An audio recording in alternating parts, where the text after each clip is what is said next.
आए चलते हैं अपने नेक्स्ट न्यूमेरिकल 5.6 की तरफ।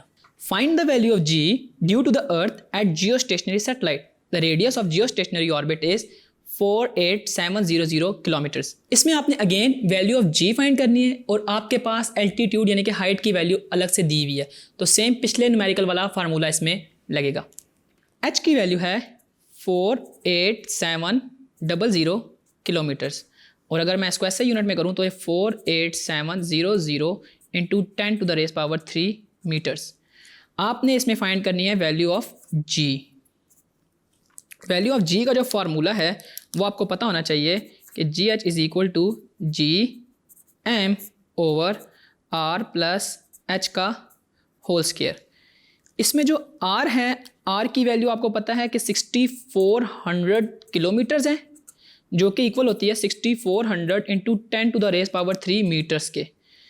इसके अलावा जी की value 6.67 into 10 to the raise power -11 newton metre square per kilogram square है, और एच की वैल्यू आपके पास ऑलरेडी गिवन है।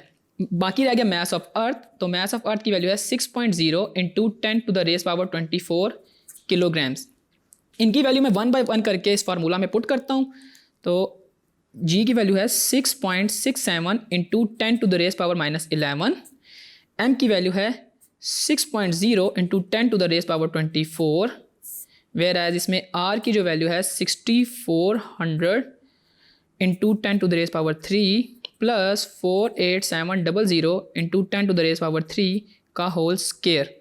जब इसको सारी को हम कैलकुलेट करते हैं by the help of calculator, तो मेरे पास जी एच की वैल्यू आती है 0.17 मीटर्स पर सेकेंड स्क्वायर। तो यूँ अगेन हमने जस्ट वैल्यूज़ के डिफरेंस की बेसिस पे नेक्स्ट न्यूमेरिकल सॉल्व किया, जिसमें हमारे पास हाइट डिफरेंट थी, बाकी value of capital G, M और आर हर न्यूमेरिकल में सेम रहेगी अगर हम अर्थ के केस की बात करें।